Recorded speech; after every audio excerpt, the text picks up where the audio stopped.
Assalamualaikum warahmatullahi wabarakatuh. Kembali lagi bersama saya HM bercerita. Kita lanjutkan kisah dari surga yang terabaikan di usia senja. Di kediaman Juragan Narjim, sebuah ruangan dengan lampu temaram menyala redup. Asap rokok mengepul perlahan dari ujung bibir Juragan Narjim. Di depannya seorang pria berjaket lusuh berdiri dengan badan setengah membungkuk, menghormati keberadaan sang juragan.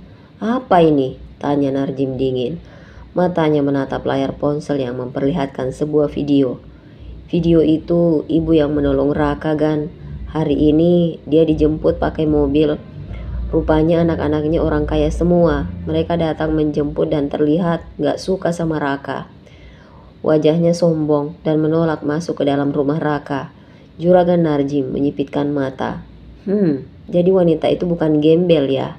Biarkan saja dia pergi. Bukan dia targetku, tetapi para pemuda kota itu.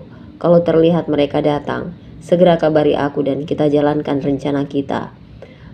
Juragan Narjim menghembuskan asap rokok dengan kasar. Mereka harus merasakan juga seperti apa rasanya harga diri diinjak-injak di depan warga, ujar sang juragan dengan senyuman menyeramkan. Sementara itu di rumah Raka, desa Rejo Makmur, setelah menempuh 2,5 jam perjalanan, mobil Aksara berhenti perlahan di depan rumah kayu sederhana. Gilang sudah turun lebih dulu dan Raka sudah menyambutnya di depan pintu dengan senyum terharu. Setelah berbincang sebentar dan memanggil tetangga sekitar, Gilang dan Aksara mengeluarkan kardus berisi sembako dan mulai membagikannya. Warga desa menyambut mereka dengan tatapan campur aduk. Ada yang antusias, ada yang ragu, ada pula yang hanya diam mengamati, yaitu anak buah Juragan Narjim. Raka menyambut teman barunya, begitu juga Dira dan Neimah dengan wajah terharu. Luka di pelipis Raka masih terlihat, namun kini ada sorot kesedihan di matanya. "Mas Gilang, Mas Aksara, ini terima kasih banyak sudah datang lagi dan berbagi kebahagiaan untuk warga desa ini. Maaf kalau membuat kalian berdua jadi kerepotan seperti ini." "Sama-sama, kami gak merasa direpotkan kok. Santai aja." "Oh ya, kenapa wajah kamu sedih begitu?" "Entahlah, antara sedih dan merasa bersalah karena Ibu Lestari. Ibu dibawa pergi anak-anaknya dalam keadaan marah dan akulah penyebabnya. Aku tidak tahu harus bagaimana. Aku sudah minta maaf, kasihan Ibu Lestari. Dia pasti tidak diizinkan ke rumah ini lagi. Sementara saya hutang nyawa dan ingin membalas jasa berterima kasih suatu hari nanti." Aksara menepuk bahu pemuda itu dengan lembut. "Tenang Raka, bawa santai aja. Fokus sama kesembuhan kamu dulu. Kalau sudah sembuh kita sama-sama cari rumah Bu Lestari untuk silaturahmi ya. Tapi kamu harus janji, sembuh dulu." Dari kejauhan, seorang lelaki berjaket lusuh memperhatikan para pemuda itu dan segera berlari menuju rumah junjungannya. Sementara itu di pintu masuk gapura desa Makmur, sebuah mobil berwarna hitam masuk ke perbatasan. Mobil itu berhenti dan pintu terbuka. Dan dari dalam muncul gadis kembar, Amira dan Aisyah. Mereka nampak cantik dengan pakaian casual dan rambut tergerai. Keduanya turun dan memindai sekeliling. Pemandangan sawah dan kebun membentang. "Wow, ini desanya sejuk banget ya," ucap Aisyah. Matanya membelalak mengagumi pemandangan. Amira mendekat ke Aisyah, ikut mengagumi pemandangan sejuk di depan mata. Pak supir yang menemani duduk tenang di bangkunya, namun tak lama kemudian, seorang pria parubaya datang menghampiri si kembar dan bertanya, "Permisi non, kalian siapa dan mau kemana?" "Kami dari kota Pak. Teman Kak Gilang dan Aksara yang hari ini pergi ke desa ini menemui temannya yang bernama Raka. Apa Bapak tahu rumahnya? Bisa tunjukkan ke arahnya pada kami." "Ke arah mana?" pinta Amira.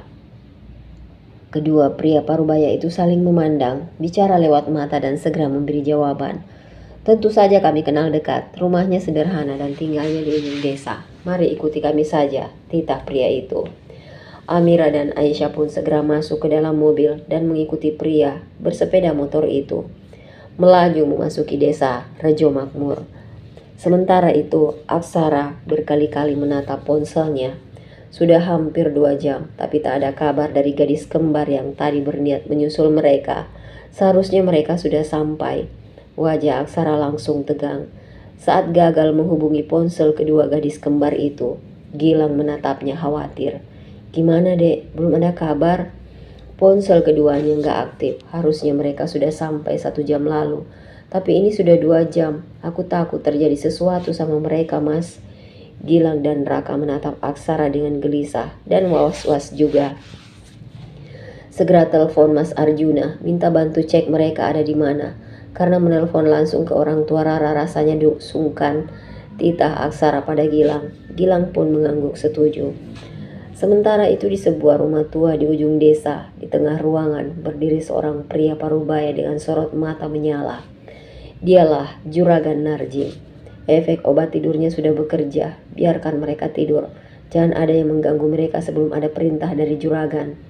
Dasar orang-orang kota bodoh, datang ke desa ini berpura-pura dermawan, mau bikin perubahan lebih baik untuk desa ini. Seperti para pemuda pendatang 20 tahun yang lalu. Jangan mimpi. Kami siap menghalangi. Ponsel Aksara bergetar. Pemuda itu segera membukanya, berharap itu nomor dari Amira atau Aisyah. Astagfirullah, apa ini? Kenapa begitu? Astagfirullah. Teriakan kecil Aksara membuat Gilang dan Raka menatap dengan wajah tegang. Ada apa, Dek? Tanya Gilang. Lihat foto yang dikirim dari nomor tidak dikenal ini, Mas. Rara dan Sasha tergeletak di ranjang kayu. Kenapa mereka seperti ini? Kemana supir mereka? Sepertinya rumah ini aku tahu. Rumah kosong di ujung sebelah barat desa. Gumam Raka. Benarkah? Kalau begitu kita cepat. Kita ke sana menolong mereka sebelum terjadi hal-hal yang tidak diinginkan. Aksara berteriak lagi dan segera masuk ke dalam mobil, diikuti Raka dan Gilang. Di tempat lain, Juragan Narjim tertawa terbahak melihat separuh rencananya mulai berjalan. Bersiaplah kalian, hancurkan pemuda kota tak tahu diri itu. Raka, bantu antar kami ke rumah tua yang ada di ponsel ini ya. Oke, aku siap bantu, aku tahu tempatnya. Sekarang juga kita segera ke sana, tapi pastikan dulu Neima dan Dira aman ada di rumah dan suruh mereka kunci rumah dari dalam. Titah Gilang. Raka mengangguk cepat. Siap, Kak. Kemudian mereka bertiga, Aksara, Raka dan Gilang, bergegas masuk ke dalam mobil. Aksara mengambil alih kemudi.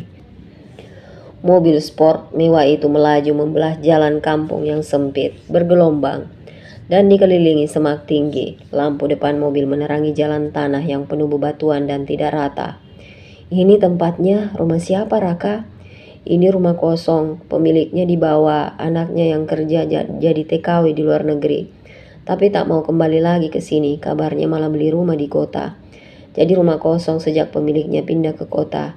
Jadi terkadang rumah ini dijadikan tempat singgah para petani melepas lelah. Aksara mengepal setir.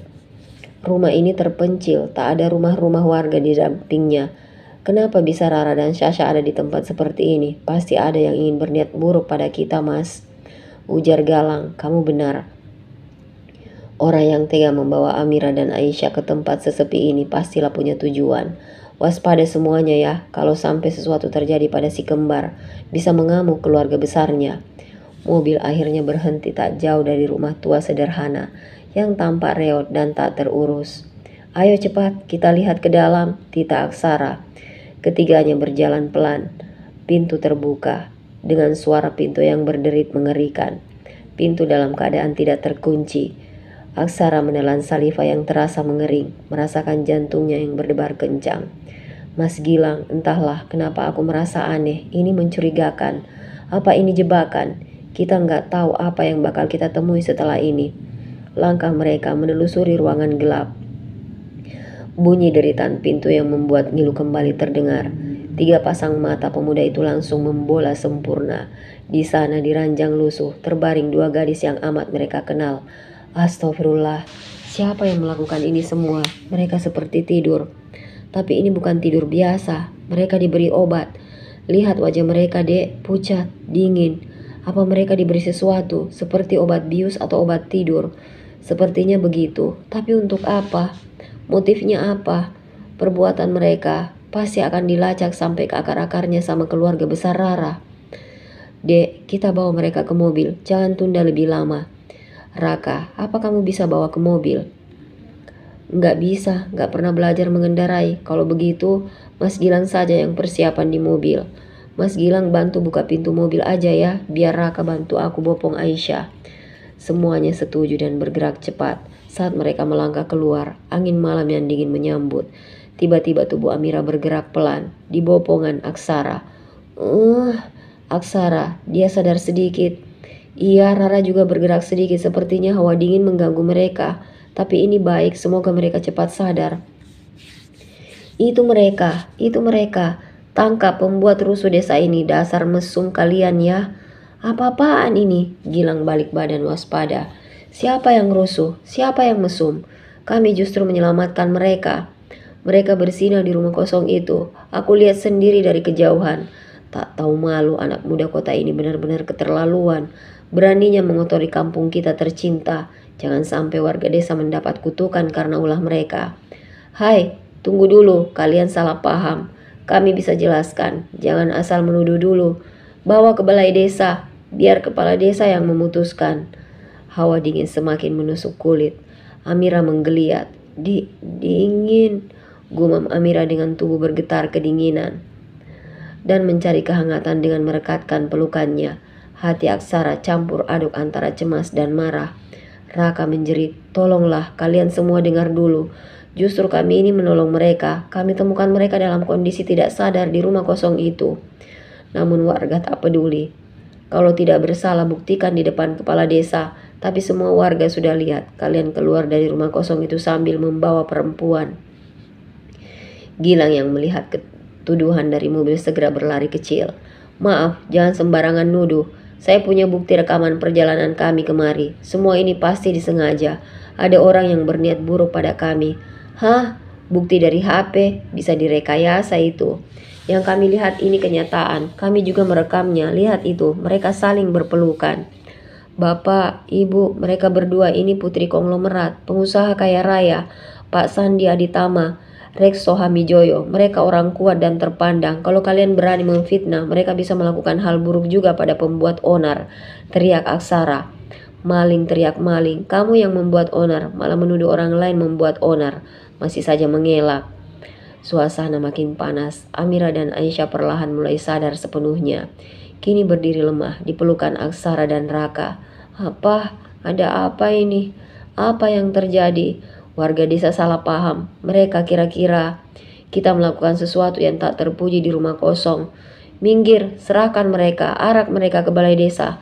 Jangan sentuh saudaraku, seru Aksara. Satu jari kalian menyentuh saudaraku dan menuduh kami tanpa bukti, aku pastikan hukum yang akan bicara.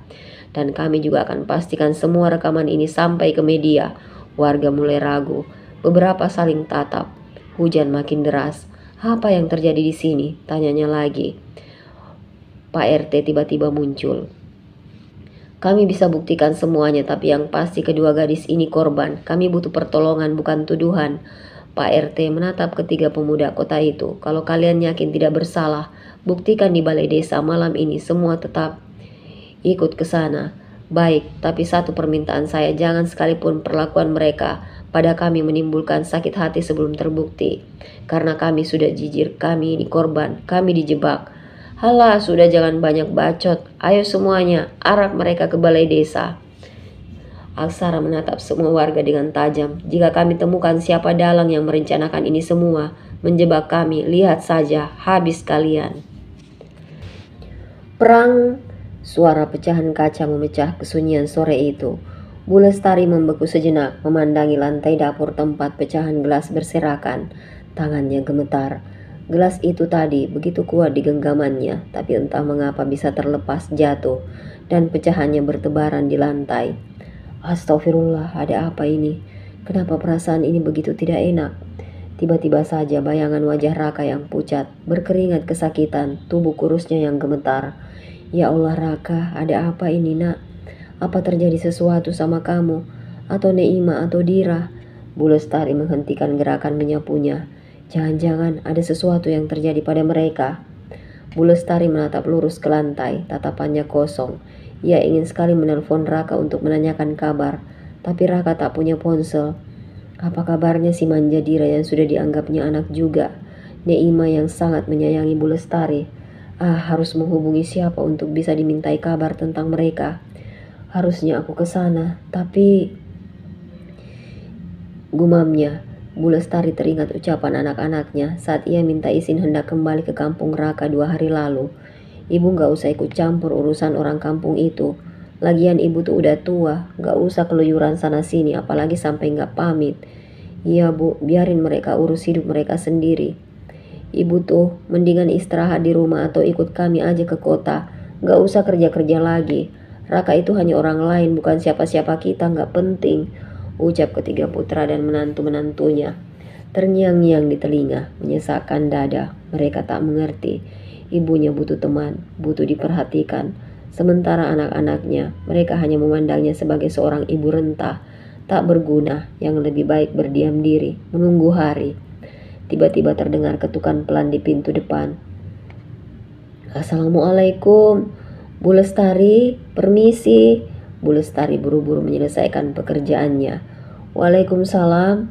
Oh, Bu Rosmala, mari masuk Bu. Maaf, rumah berantakan. Nggak apa-apa Bu Lestari. Saya cuma mau menanyakan kabar kemana aja 3 hari, nggak ada di rumah. Saya datang ke rumah ini ketemu anak-anak dan menantu Bu Lestari. Masya Allah, mereka sukses-sukses semua ya. Datang pakai mobil bagus semua. Bahagia ya Bu, lihat anaknya sudah berhasil. Bu Lestari tersenyum miris sambil menelan saliva. Pujian Bu Rosmala untuk ketiga puteranya. Seandainya Bu Rosmala tahu 3 hari ibu gak ke rumah, saya sempat khawatir. Saya pikir ibu sakit. Saya lihat anak-anak ibu bertanya ke sana kemari ke para tetangga, menanyakan dan mencari keberadaan ibunya. Alhamdulillah, akhirnya mereka bisa menemukan ibunya ya. Memangnya kemana aja Bu? Maaf ya, saya penasaran. Saya juga maaf Bu Ros, saya tidak sempat memberi kabar. Banyak hal yang terjadi mendadak Bu Lestari. Jawab Bu Lestari, matanya mulai berkaca-kaca. Memang ibu kemana aja? Saya dengar dari tetangga ibu sempat ke rumah sakit, ikut membantu orang yang kecelakaan, benarkah? Bu Lestari mengangguk, tangannya meremas ujung baju dengan suara pelan dan terputus-putus. Bu Lestari mulai bercerita. Masya Allah, Ibu Lestari luar biasa. Ibu benar-benar orang baik. Dan gak nyangka anak-anak ibu kok seperti itu sikapnya. Gak kebayang sedihnya hati ibu saat itu.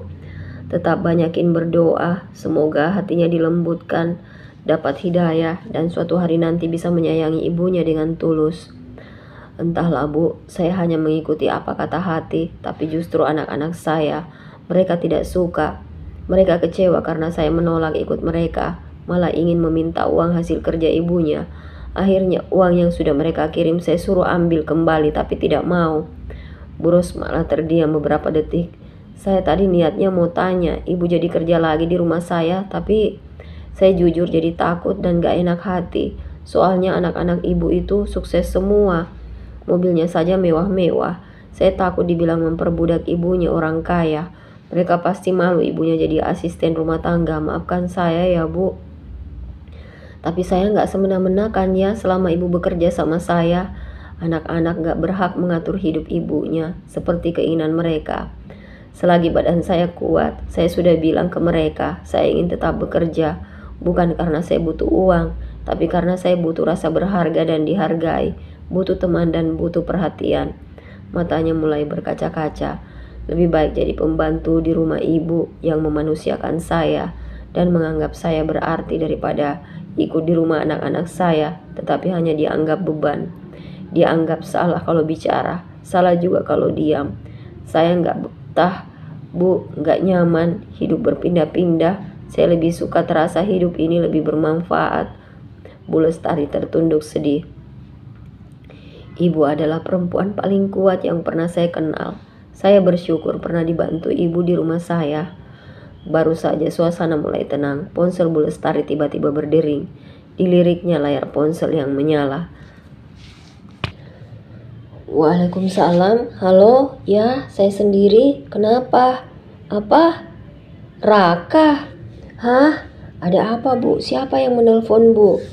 Bu Lestari membeku sejenak. Bu Rosmala barusan telepon dari Bu RT. Dira mencatat nomor telepon saya dan meminta tolong Bu RT untuk menghubungi saya. Katanya ada masalah besar dengan kakaknya Raka dan pemuda kota. Tapi saya belum tahu penyebabnya. Duh, bagaimana ini, Bu? Mereka yatim piatu. Saya merasa nyaman dengan mereka dan menganggap anak saya juga. Saya ingin ke sana membantu kesulitan mereka. Dunia Bu Lestari seolah runtuh setelah mendengar Raka mengalami masalah besar. Rasanya ingin terbang saja pergi ke desa Rejo Makmur. Ya Allah, Raka, Dira, Neima, aku harus ke sana. Bu Lestari berdiri mendadak, walau lututnya nyaris tak kuat menopang tubuh. Bu Rosmala, maaf saya tinggal ya. Saya harus pergi ke sana sekarang. Saya nggak akan tenang. Saya harus tahu apa yang terjadi dan membantunya. Baik Bu, mari kita pergi. Saya yang akan mengantar Ibu ke desa tujuan. Saya juga ingin mengenal anak-anak yatim piatu itu. Hujan deras makin mengguyur desa Rejo Makmur malam itu, membuat jalanan becek dan udara terasa menggigil hingga ke tulang. Meski begitu, belasan warga tetap menggiring Aksara, Raka, Gilang, serta Amira Aisyah ke balai desa dengan langkah tergesa. Sesampainya di dalam balai desa yang suram dan berbau tanah basah itu, suasana yang semula mencekam mendadak riuh setelah kedatangan arak-arakan warga. Kepala dusun Pak Jatmiko duduk di kursi panjang di depan ruangan, mengetuk-ngetuk meja kayu dengan telunjuk. Tanda ia berpikir keras setelah mendapat laporan warga. Apa yang kalian lihat tadi di rumah kosong? Apa yang kalian yakin? Tanya Pak Jatmiko. Kami melihat dengan mata kepala sendiri mereka keluar dari rumah kosong sambil menggendong perempuan. Rumah yang selama ini tidak pernah dihuni dan jarang ada orang ke sana. Itu tandanya mereka melakukan yang tak pantas di tempat yang merasa aman. Jadi harus diberi sanksi untuk memberikan efek jera agar tidak diikuti anak-anak muda di desa ini. Sorak-sorai setuju terdengar dari warga lain. Namun warga semakin riuh ketika Gilang berteriak sekencang-kencangnya. Ia maju satu langkah. Itu fitnah, tuduhan sepihak. Kami dikirimi pesan oleh nomor tidak dikenal yang memberitahu teman kami dalam bahaya. Dan Raka mengetahui keberadaan tempat itu, jadi kami langsung menuju lokasi. Kami hanya menyelamatkan mereka. Mereka ditemukan pingsan, bukan karena kami melakukan hal tidak baik. Ini murni jebakan. Kami difitnah. Di mana-mana maling gak ada yang ngaku. Pelaku maksiat sama aja, tidak mau mengaku. Masa malah sok suci, teriak seorang pria. Aksara menahan bahu sang kakak, Gilang agar tidak makin emosi. Kami bukan mengelak, tapi izinkan kami membela diri. Kami bisa tunjukkan bukti sebelum berangkat ke rumah kosong itu. Kami ke rumah itu atas petunjuk lokasi yang dikirim oleh seseorang yang mencurigakan. Pak Jatmiko sang kepala dusun mengernyit. Siapa? Kami belum tahu. Tapi saya yakin ini jebakan. Ada yang ingin menjatuhkan kami. Kalian semua bisa lihat ponsel kami. Aksara segera mencari ponselnya di saku jaket yang hampir basah. Beberapa warga tampak saling berbisik. Semua itu omong kosong, bukti bisa dikarang.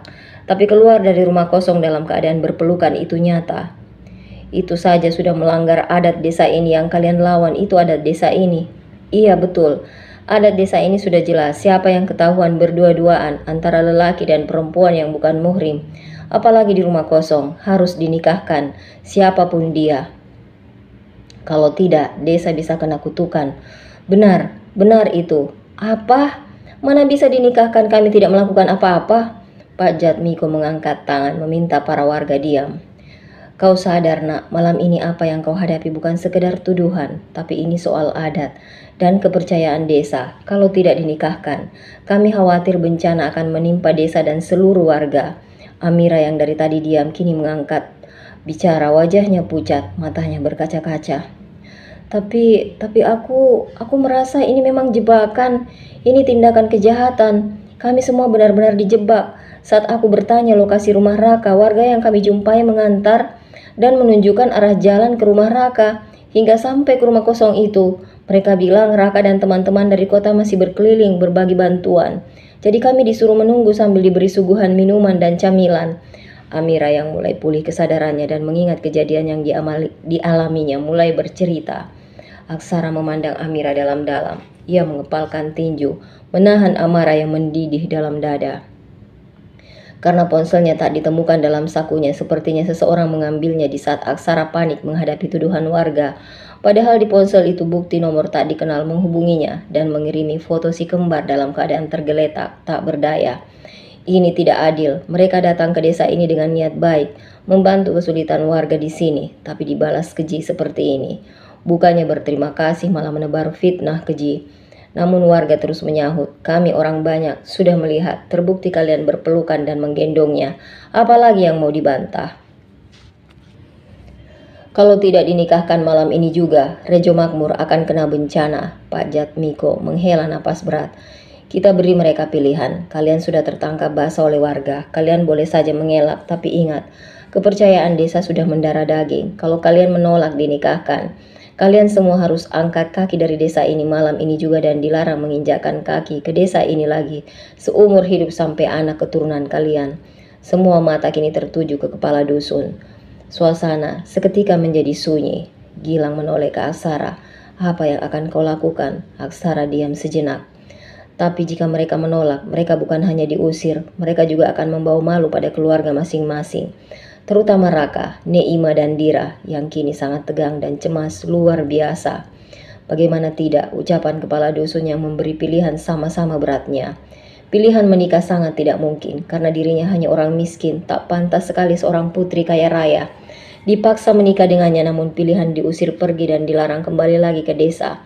Kelahirannya sampai anak keturunan itu juga sangat kejam. Desa ini desa kelahiran Nenek Ima, ibu kandungnya juga Raka dan Dira. Banyak kenangan di sini. Perlahan Raka berlutut di hadapan kepala dusun. Bapak kepala dusun, berikan hukuman hanya pada saya saja. Boleh cambuk saya, boleh asingkan saya seumur hidup. Saya bekerja tanpa bayaran untuk desa ini pun tak mengapa. Tapi saya mohon, bebaskan teman-teman saya. Jangan berikan balasan kesusahan pada mereka yang sudah memberi pertolongan pada saya dan bantuan pada warga. Saya mohon, berikan saya hukuman ini. Berikan saja hukuman ini pada saya. Muda-mudi dari kota itu terkejut mendengar permohonan Raka. Tidak bisa, ini soal adat desa. Siapa yang melakukan harus dapat hukuman. Tidak ada yang menggantikan. Silahkan pilih, angkat kaki dari desa ini semua. Seumur hidup sampai anak cucu kalian haram memasuki desa ini. Raka menunduk pilu. Dari kejauhan Neima dan Dira yang ikut mendengar pilihan itu turut menangis pilu. Amira, Aisyah, bagaimana ini? Aku tahu ini tidak adil, tapi kalau kita memilih pergi, risiko yang ditanggung Raka sekeluarga sangat pedih. Dilarang menginjakkan kaki di desa kelahirannya seumur hidup. Sampai anak cucu dan keturunannya, bagiku itu kejam banget. Kalau kita memilih dinikahkan, apa kalian bersedia? Aku dan Raka berjanji tak akan menyentuh kalian. Ini hanya kesepakatan kita agar tak saling ada yang dirugikan. Apalagi ini pernikahan siri saja, kita bisa secepatnya mengajukan perpisahan. Apa kalian bersedia? Tanya Aksara hati-hati. Amira dan Aisyah menggigit bibir. Air mata mulai mengalir di pipinya dan akhirnya keduanya mengangguk pelan. Meski hatinya berteriak pilu, semua ini terlalu cepat, terlalu memaksa, tapi di tengah tekanan ini, Rara dan Sasha lebih percaya Aksara dibanding siapapun di ruangan itu. Baik Pak Kades, seperti pilihan kedua, sangat tak patuh dan tak elok.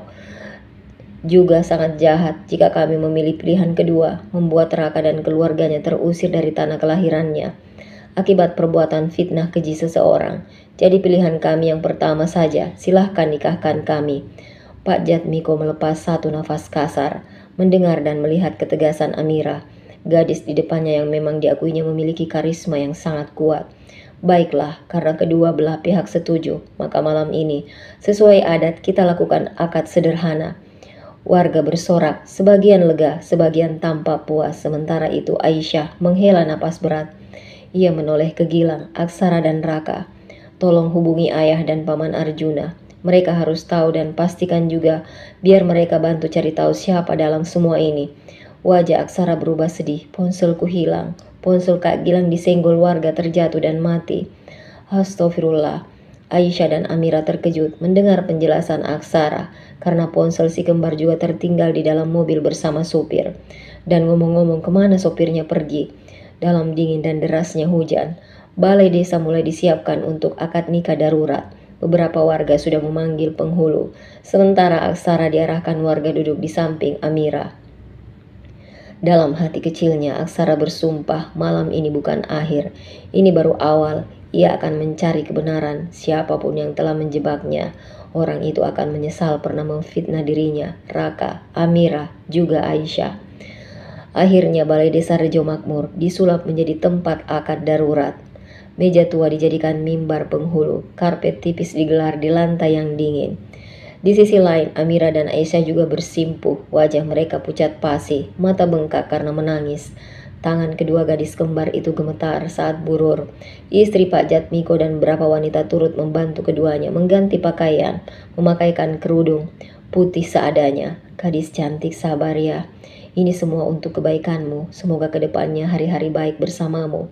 Bisik Bururi lembut. Walau hati wanita itu ragu jika anak-anak muda kota itu sampai melakukan hal tak terpuji di desanya. Amira dan Aisyah hanya bisa mengangguk kecil. Apa ibu percaya pada kami? Kami dijebak, lalu difitnah. Ada seseorang di desa ini yang sepertinya tidak menyukai Raka. Atau bisa jadi dengan Kak Gilang dan Aksara. Orang itu berniat balas dendam dan kami berdua diumpankan. Aku bersumpah akan mencari pelakunya, ujar Amira penuh penekanan. Bururi terdiam, namun isi kepalanya berisik, memutar memori kejadian di balai desa ini juga beberapa minggu lalu, saat pemuda kota itu membela Neimah dan mengalahkan juragan Narjim yang pastinya merasa malu dan sakit hati. Namun dirinya hanya seorang wanita yang tak berdaya dan tak berani ikut buka suara menghadapi kekuatan juragan Narjim. Apakah ini semua rencana dari juragan Narjim? Tanyanya dalam hati. Pak Penghulu, seorang pria tua berkumis tebal, setelah melontarkan beberapa pertanyaan pada Aksara, segera membuka acara dengan suara lantang. Bismillahirrohmanirrohim. Malam ini kita semua bersama-sama saksikan akad nikah antara Aksara Putra Dirgantara bin Angga Dirgantara dan Amira Shanda bin Shandi Rekso Hamijoyo. Semoga pernikahan ini membawa berkah dan menyelamatkan desa dari murka Tuhan. Di sisi lain, penghulu berbeda, menikahkan Raka Samudra Al-Farisi bin Kalingga Hashim Al-Farisi dan Aisyah Shanda bin Sandi Rekso Hamijoyo dengan wali hakim. Warga mengangguk-angguk. Aksara mengatupkan rahang. Ia melirik Amira. Sudah siap, nak? Baik, Aksara Putra Dirgantara, apakah engkau bersedia menikahi Amira Shanda bin Shandi Rekso Hamijoyo dengan mas kawin uang 1 juta tunai? Suasana sunyi. Aksara memejamkan mata. Saya bersedia. Tak lama kemudian ijab kabul diucapkan. Suara Aksara jelas. Sah, sah, teriak warga bersorak. Tapi bagi Aksara dan Amira itu bukan suara kebahagiaan. Itu suara penjara yang baru saja dikunci dari luar. Penghulu beralih pada Amira. Nah Amira, terimalah mas kawin ini. Amira mengangguk kaku. Selanjutnya penghulu menikahkan Raka dan Aisyah dengan mas kawin yang sama. Itu pun pemberian Gilang yang iba karena Raka tak memiliki uang. Tidak ada senyuman juga di wajah Raka dan Aisyah. Setelah selesai sudah acara akad nikah kedua pasangan, Aksara menatap Amira ingin sekali meminta maaf dan menghapus air mata yang mengalir di pipinya karena merasa Amira dan Aisyah tak pantas menerima ini semua. Pak Jatmiko maju dan berkata, "Selamat, kalian berdua sudah jadi suami sah. Jaga istri kalian baik-baik." Aksara, Raka, dan si kembar tetap terdiam tak berkata-kata. Hati mereka merasa menahan kecewa dan amarah. Warga perlahan membubarkan diri, sebagian besar puas, bahkan tersenyum senang dan sinis karena rencana berhasil. Saat balai desa hampir kosong, Gilang menghampiri Aksara. "Kita semua pulang dulu ke rumah Raka. Di sana kita bicarakan lagi. Cari siapa yang menjebak kalian. Kasus ini belum selesai." "Iya mas, aku janji ini belum selesai." Ulah mereka membuat Amira dan Aisyah jadi korban. Mereka keluarga baik-baik dan terhormat, gak pantas dapat aku dan Raka. Menghancurkan harapan orang tuanya juga. Amira dan Aisyah berdiri terpaku di tempatnya, tatapannya kosong. "Rara, Syasha, kita berkumpul di rumah Raka dulu ya. Ayo, aku pengap di sini, sebaiknya lekas pergi." Tanpa menunggu jawaban, Amira melangkah keluar dari balai desa. Setelah berada di dalam mobil, mereka saling bicara. Ini semua gila, niat kita datang ke desa ini hanya untuk berbagi, tetapi berakhir mempermalukan diri begini. Tapi aku janji aku nggak akan sentuh, ganggu, juga merasa memiliki, tapi aku akan menjaga dan melindungi kamu semampuku. Selama kamu jadi istriku, kamu boleh meminta berpisah kapan saja, ucap Aksara dengan suara parau. Iya, saya juga sama. Saya minta maaf gara-gara membantu saya kalian jadi seperti ini. Sekali lagi maafin saya. Raka dengan sopan menangkupkan kedua tangannya di depan dada pada Aisyah. Aisyah menatapnya dengan mata penuh luka. Yang sudah terjadi ya sudah, karena pernikahan ini paksaan adat desa, padahal kita belum siap. Saling mengerti dan menghargai saja, jangan saling menuntut hak, ujar Aisyah tegas. Baik, dan aku akan cari siapa yang menjebak kita. Aku akan buat mereka membayar semua jebakan dan fitnah ini. Malam itu hujan kembali turun deras dan kilat menyambar langit desa Rejo Makmur. Sementara itu, Bu Rosmala bertanya pada pria yang sedang memperbaiki ban mobilnya. Masih berapa lama, Pak? Kira-kira 15-25 menit lagi, Bu, jawab pria yang ternyata supir pribadi Bu Rosmala. Bu Lestari menatap sang majikan dengan perasaan tak enak hati. Duh, maaf ya Bu Rosmala, gara-gara mengantar saya ke desanya Raka jadi nyusahin ibu. Meluangkan waktu buat mengantar saya dan saya lupa memberitahu kalau perjalanan masuk desa jalannya berbatu.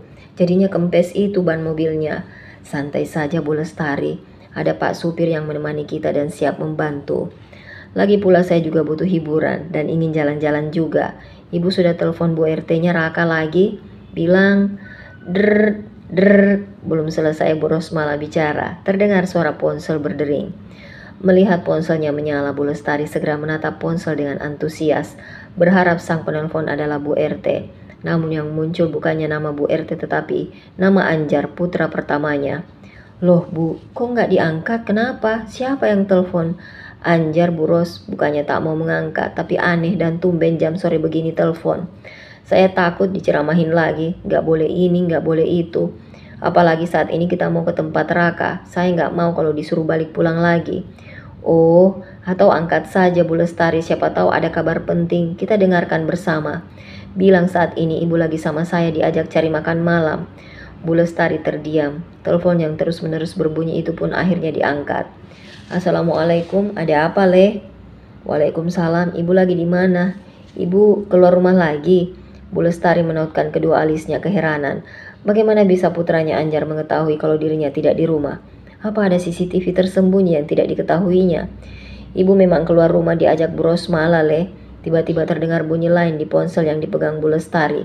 Dan tanda panggilan diubah menjadi video call. Astagfirullah, putra aku meminta video call. Pasti dia nggak percaya Bu kalau saya pergi sama ibu. Terima Bu, langsung arahkan ke kita berdua ya. Nanti saya sapa sambil ajak bicara. Assalamualaikum Nak Anjar, apa kabar? Mendengar sapaan tetangganya yang kaya raya, Anjar segera mengubah wajah seriusnya menjadi wajah ramah. Bu Lestari menggeleng-gelengkan kepala karena dengan dirinya saja putranya sendiri seperti lupa tersenyum bila bertemu yang hanya beberapa tahun sekali. Waalaikumsalam, alhamdulillah kabar saya sekeluarga baik Bu. Ya sudah kalau ibu saya ternyata sama Bu Rosmala. Soalnya ada yang datang ke rumah ibu barusan tapi bilangnya nggak ada di rumah. Terus tetangga itu kabari saya takutnya ibu kenapa-napa. Padahal sudah saya nasihati kalau mau keluar jauh dari rumah, apalagi mau malam begini, kirim kabar dulu ke saya. Takutnya nggak pulang lagi selama 3 hari seperti bulan lalu. Bu Rosmala segera menjawab, maafkan ibumu juga saya ya Le. Nggak kasih kabar karena rencana beperginya dadakan. Karena besok lusa cucu saya ulang tahun acara di Hotel Bintang 5. Saya mau beli baju baru sekalian buat Bu Lestari juga. Biar ikut menemani saja di acara makan bersama anak menantu saya. Biar saya ada teman mengobrol. Hening sesaat, Anjar terdiam. Ya sudah kalau begitu saya tutup teleponnya ya Bu. Titip ibu saya ya Bu, jangan sampai keluar jauh-jauh. Anjar pun mengakhiri obrolannya. Putraku menelpon bukan karena khawatir dengan keadaan ibunya, tapi khawatir Otgin ke tempat yang tidak disukainya. Gak nyaman sekali saya diawasi dan diatur-atur. Bu Rosmala mengusap-usap bahu Lestari agar bisa sabar. Ponsel Bu Lestari kembali menyala. Kedua netra wanita itu melirik dengan malas. Namun begitu melihat nama kontak yang muncul, membuatnya terlonjak kaget. Assalamualaikum Bu RT, bagaimana Bu? Ada kabar apa? Saya telepon dan kirim pesan ke Ibu dari tadi. Saya nunggu info dari Ibu. Waalaikumsalam, maaf Bu, habis hujan deras, susah sinyal. Sayanya juga lagi fokus lihat rame-rame di balai desa. Mereka dinikahkan dadakan demi kebaikan desa agar seluruh warga tidak terkena kutukan dan bencana. Menikah dadakan? Mereka siapa Bu? Raka dan temannya yang dari kota itu, Aksara sama 2 gadis kembar yang ikut datang juga ke desa ini. Astagfirullahalazim. Bu Lestari dan Bu Rosmala mengusap dada karena terkejut. Ya sudah, langsung jalan ke lokasi tujuan ya Pak. Baik Bu. Hujan belum juga reda saat Aksara, Gilang, dan Raka berkumpul di teras rumah Raka yang sederhana. Kita harus cari bukti. Kita nggak bisa cuma diam. Harusnya kita mulai dari melacak nomor pengirim pesan seharusnya. Tapi kenapa ponselku hilang? Apa perlu kita ke rumah kosong itu lagi? Minimal kita tahu mungkin ada jejak siapa yang masuk duluan. Kalau ponsel Mas Gilang sudah nyala dan aktif, segera kabari Bapak. Tapi bagaimana cara mengabari orang tua Amira dan Aisyah? Aku bingung. Di saat bersamaan, di kota seberang sana, di sebuah rumah megah bertingkat 3, Bu Dinda melihat mondar-mandir di ruang tamu. Suaminya Pak Sandi duduk di sofa menggenggam ponsel dengan kedua tangan. Kenapa sih ponsel Amira dan Aisyah nggak aktif juga? Sudah hampir malam. Nomor yang Anda tuju sedang tidak aktif atau berada di luar jangkauan. Genggaman Pak Sandi menguat. Ini nggak normal dan nggak biasanya Dinda. Mereka selalu kirim kabar. Selalu. Kenapa sekarang nggak aktif? Kita lapor polisi saja ya Mas. Tanpa banyak berkata, Bu Dinda masuk ke kamar mengambil tas, sementara Pak Sandi menelpon asistennya untuk memberi perintah. Wajah pria itu tegang. Ini bukan hanya seorang ayah yang khawatir. Ia juga seorang pengusaha besar ternama. Anak-anak dan keluarga adalah segalanya. Jika sesuatu terjadi pada Amira dan Aisyah, Sandi bersumpah akan membalikkan bumi, mengejar yang sudah mengganggu keluarga kesayangannya. Gerimis kecil disertai hembusan angin dingin masih membelai rembut desa Rejo Makmur. Menjelang malam, di desa terpencil itu begitu sepi, nyaris menyerupai tidur panjang. Namun, di rumah Raka suasana di dalamnya masih belum menunjukkan tanda-tanda lelah. Mereka bertiga masih membahas semua keanehan yang terjadi sore tadi. Raka, menurut kamu aneh nggak? Saat kita menuju rumah kosong itu, sekelilingnya sepi banget, hampir nggak ada satu orang pun terlihat. Tapi hanya 10 menit kemudian, saat kita menolong Rara dan Sasa keluar, kenapa bisa muncul warga sebanyak itu? Mereka pun sudah ready membawa alat-alat untuk menghakimi. Kalau menurut aku seperti direncanakan, bagaimana menurut kamu? Benar kata Aksara, sepertinya kejadian sore tadi pastinya jebakan. Karena si kembar dibuat tak sadarkan diri. Sudah jelas ada niat gak bagus itu, lalu sengaja memanggil kita datang ke lokasi. Kira-kira siapa yang punya kuasa cukup kuat buat bisa mengatur warga sebanyak itu supaya mau menjadi provokator? Raka menyimak pertanyaan Gilang. Kalian benar, ini konspirasi. Ada yang sudah merencanakan hal keji ini pada kita. Kemarin aku diam-diam terus memperhatikan segerombolan pria yang paling kencang berteriak agar kita mendapat hukuman. Jadi, kamu kenal orang itu? Ya, mereka. Belum sempat Raka menjawab, suara deru mobil terdengar dari luar dan berhenti di halaman rumahnya. Siapa yang datang malam-malam begini? Jangan-jangan belum habis ucapannya, terdengar pintu mobil dibuka. Assalamualaikum, Nak Raka, Nak Gilang, Aksara, Ibu datang lagi, kalian apa kabar? Waalaikumsalam warahmatullahi wabarakatuh. Raka segera berlari kecil ke arah para tamu. Astaga Ibu, Bu Lestari, Masya Allah. Tapi kenapa malam-malam begini datang ke sini? Kenapa nggak pagi hari atau siang? Alhamdulillah kabar kami lumayan baik. Bagaimana kabar Ibu? Sehat? Bu Rosmala, wanita elegan dengan kerudung rapi dan wajah teduh itu mengucap salam. Yang dibalas segera oleh Gilang dan Aksara dengan sopan. Alhamdulillah Ibu sehat Nak. Kenalkan ini Ibu Rosmala, majikan Ibu. Orang baik yang bersedia mengantar Ibu ke desa ini. Setelah melihat Ibu sedih dan panik mendapat kabar yang tidak mengenakan tentang kalian dan Bu RT dan Dira, ujar Bu Lestari sambil memegang lengan sahabatnya itu. Salam kenal ya Nak, maaf kami datang malam-malam karena saya dengar sepertinya ada masalah besar yang dialami kalian. sehingga tak bisa ditunda sampai pagi.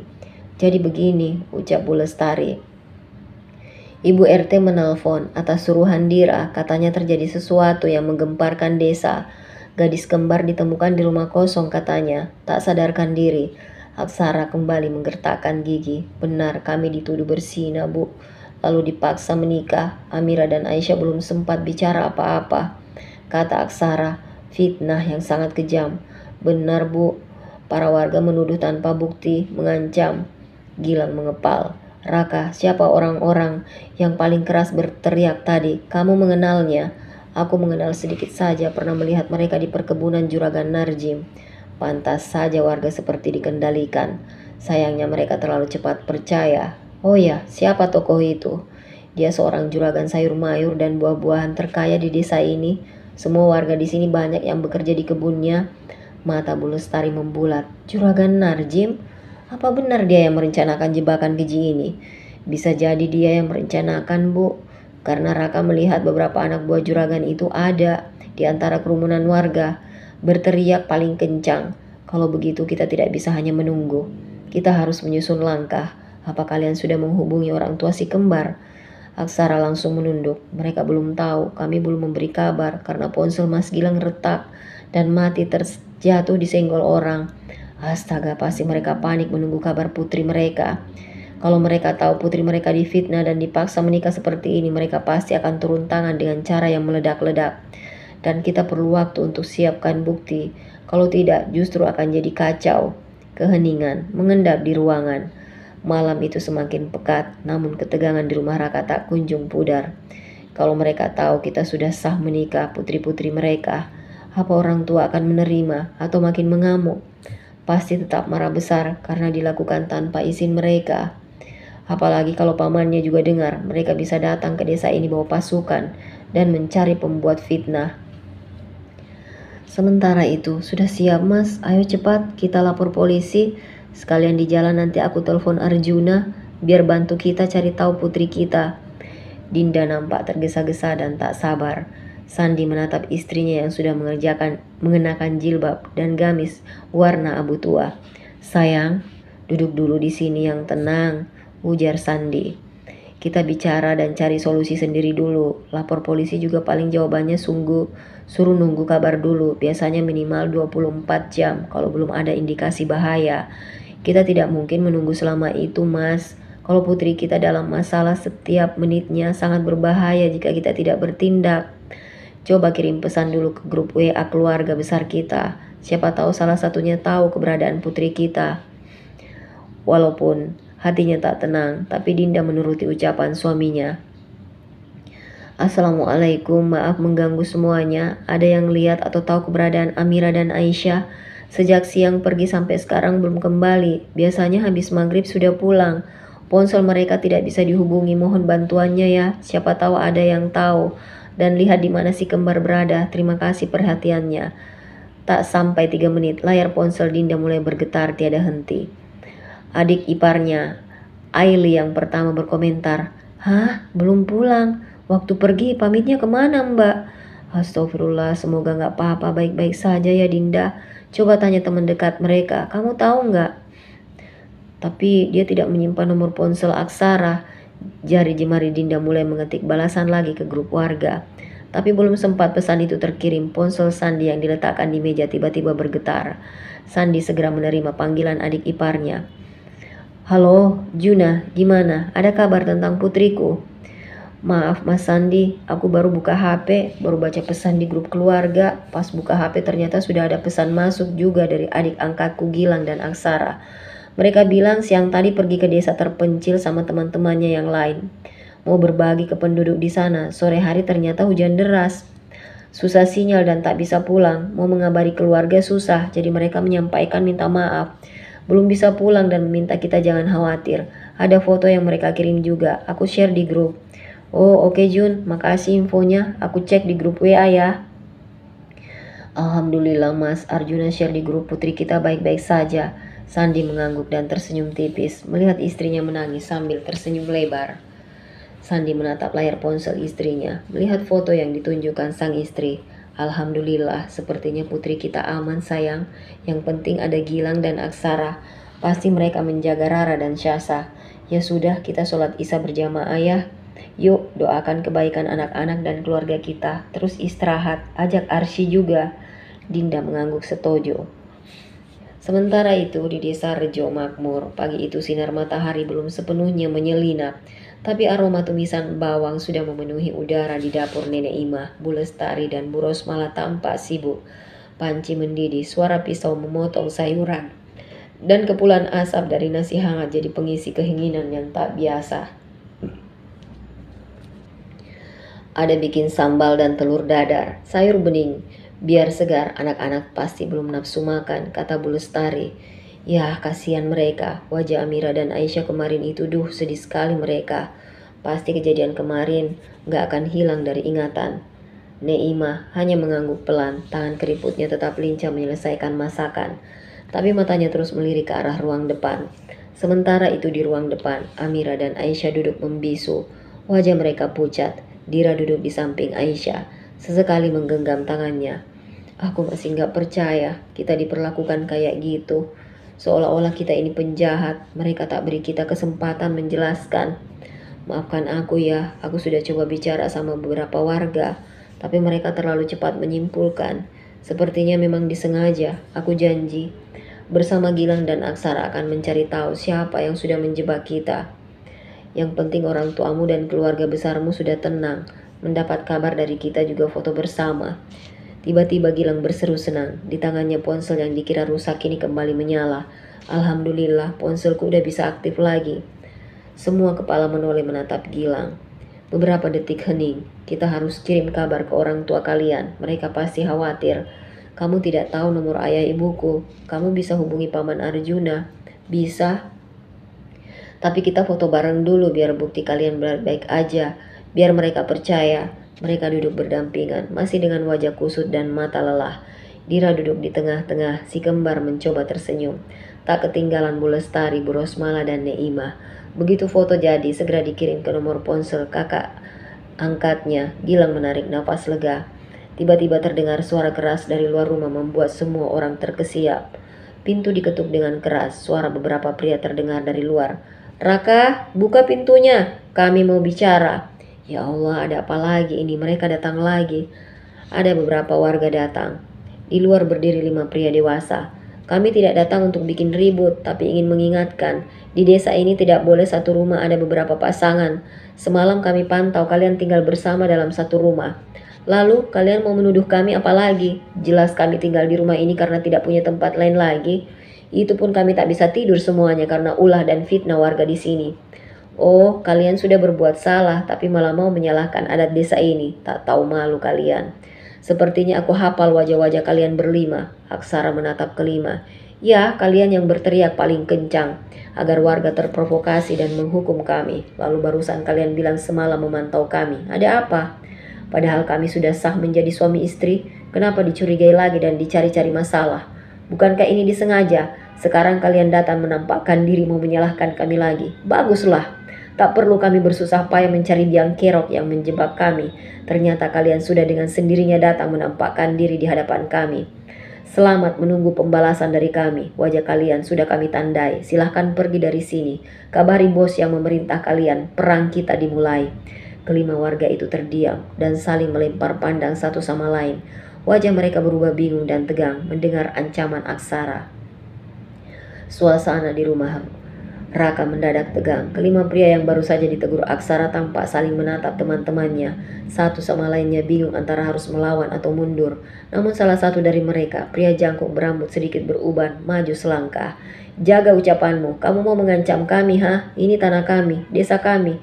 Kami berhak menjaga tatanan yang sudah diwariskan leluhur. Kalian ini hanya pendatang, tak bisa seenaknya menantang adat dan mengancam kami, warga asli desa ini. Aksara dan Gilang berusaha menahan diri tapi sorot matanya tajam. Kalau benar kalian menjunjung adat, kenapa melakukan pengintaian malam-malam? Sejak kapan warga desa yang baik mengintip rumah orang lain yang sudah menjadi pasangan suami istri? Kalau benar kalian mengintai rumah ini karena berburuk sangka, pasti kalian tahu kalau kami bertiga berkumpul di ruang depan ini sampai saat ini, kamar hanya ada satu dibuat para wanita. Ada Nenek Ima, dua ibu kami, istri kami, dan Dira. Apalagi yang mau kalian curigai? Pria lain dari rombongan itu bertubuh tambun dan berkumis tebal. Sudah cukup, kami hanya mau memperingatkan. Jika masih nekat tinggal di desa ini dengan kondisi seperti ini, kami akan ajukan perkara ini ke kepala desa. Kami tidak takut, kami tinggal di rumah dan tanah sendiri. Aku pun asli warga sini, tidak satupun dari kalian punya hak mengusir. Bu Rosmala dan Bu Lestari muncul dari belakang. Tolong, sudah cukup semua. Suara nenek itu lirih namun terdengar jelas. Janganlah kalian bertengkar di depan rumah ini. Jika ada yang salah, mari duduk dan bicarakan. Jangan pakai ancaman dan emosi. Bukankah sesama warga adalah keluarga? Kenapa kalian selalu menganggap keluargaku musuh kalian? Kelima warga terdiam sejenak sebelum akhirnya si pria berkumis mendengus. Kami akan kembali dan akan bawa kepala dusun sekalian. Kalian pikir ini selesai? Mereka berbalik pergi. Dira memeluk Aisyah yang masih gemetar. Aku takut mereka datang lagi. Lebih banyak orang nanti. Sudah. Kita sekarang sedang pikirkan tidak boleh terus-terusan jadi korban. Kita harus cari bukti siapa dalam semua ini. Kita harus bikin dokumentasi, video kesaksian tentang kejadian yang kita alami sejak awal. Tentang kejadian kemarin, lalu kita simpan. Dan jika nanti diperlukan, kita bawa ke pihak berwajib. Dan satu lagi, kita harus ke rumah Pak Kepala Desa. Minta audiensi resmi. Kita hadapi mereka di forum terbuka. Kalau perlu kita undang keluarga kita dari kota. Aku ingin mereka meminta maaf. Bukan cuma karena sudah menuduh, tapi karena sudah membuat kami merasa seperti tahanan. Tanpa kesalahan. Aku juga tolong kasus kemarin jangan sampai tersebar luas dulu. Aku penasaran siapa orang jahat itu, seseorang di balik layar yang mengatur semua ini. Nenek Ima melangkah pelan ke tengah ruangan. Siapa orangnya, Nek? Nek Ima menatap mereka satu-satu. Juragan Narjim. Semua langsung terdiam. Sepertinya mereka semua memang sudah curiga. Juragan Narjim. Dia sangat kaya raya, punya banyak kebun, kopi dan lainnya. Kenapa harus memusuhi kalian? Keluarga yang dia tahu di bawah garis kemiskinan. Dia punya banyak anak buah mata-mata di desa ini. Kalian harus hati-hati. Orang itu tak segan memakai cara kotor. Akhirnya terang juga kita punya arah sekarang. Juragan Narjim. Mungkin dia dendam sama kita karena di hari pertama kita datang dari kota. Kita menang membantu Neimah di depan para warga. Mungkin dia merasa dipermalukan akhirnya membuat keji. Kamu benar. Mereka melakukan rencana keji. Aku juga pikir seperti itu. Kita semua harus hati-hati, tapi kita juga tidak boleh diam. Segera bertindak, gumam Amira. Kalau kita tak melawan, orang seperti dia akan terus semena-mena pada warga yang tak bersalah. Kalau kalian siap, kita lawan mereka, tapi harus terorganisir. Kita tidak melawan pakai emosi. Kalau kau pimpin, aku ikut. Kita sepertinya tidak sendiri. Ada beberapa warga yang mungkin diam, tapi sebenarnya mereka juga tak setuju. Raka, Neima, bolehkah kami tahu kenapa Juragan Narjim seperti memusuhi keluarga kalian? Tetapi dengan warga lain tidak. Neima menunduk. Sebaiknya kita sarapan dulu semuanya. Jangan biarkan tubuh kalian makin lemah. Setelah itu, nenek janji akan bercerita.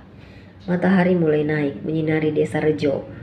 Perang sudah dimulai. Diam-diam Gilang mengirim pesan pada sang ayah jika dirinya dan Aksara juga si kembar dalam masalah besar, namun meminta tolong agar sang ayah merahasiakan dulu dari orang tua si kembar. Cukup ayahnya saja yang tahu dan tak lupa mengirim posisi dirinya berada. Aroma teh jahe mengepul pelan. Neima duduk di sudut. Nek, kami semua sudah siap mendengarkan cerita nenek. Seperti janji nenek tadi.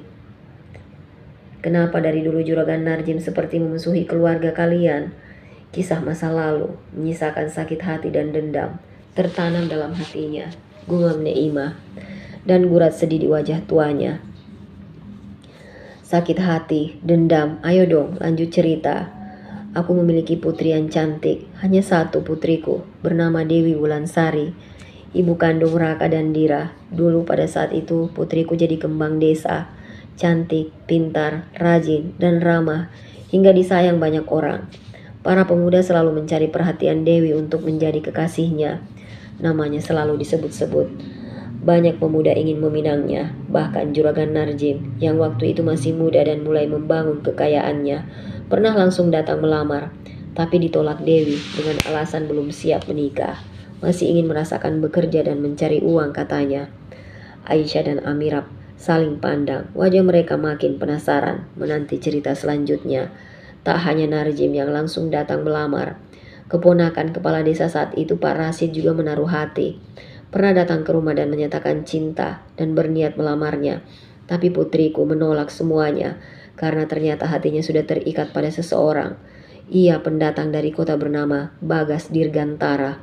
Dia datang bersama beberapa pendatang lainnya sebagai penyuluh pertanian, muda, idealis. Kedatangan mereka ingin bantu petani kecil di sini agar panen yang dihasilkan bagus dan terus-menerus dijerat tengkulak dan tak terus-menerus dijerat tengkulak.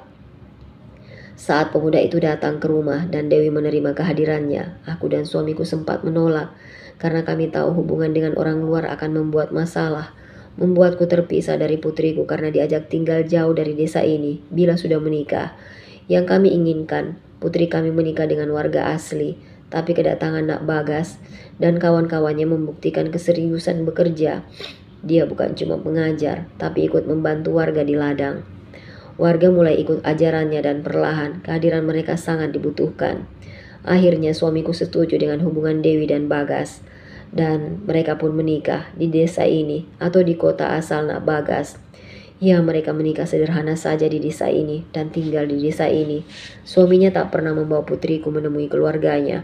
Dan sebaliknya hingga lahir Raka dan Dira, Bagas merasa nyaman tinggal di desa ini. Tapi Narjim dan Rashid tak suka dengan pernikahan Dewi dan Bagas. Narjim merasa pengaruhnya mulai luntur sejak kedatangan Bagas. Dia yang dulu dianggap dewa penolong, selalu membeli hasil panen warga walau dengan harga murah. Setelah Dewi menikah, dia mulai dilihat orang sebagai penindas. Makin lama tatapannya ke suamiku, aku dan putriku jadi dingin. Dia mulai sebarkan kabar buruk jika pernikahan Bagas dan Dewi tidak direstui kedua orang tua. Bagas dibuang keluarganya, padahal banyak pemuda desa yang mapan, yang siap membahagiakan Dewi. Keluarga mereka pun setuju, tapi waktu itu cinta anakku dan Bagas terlalu kuat untuk diganggu.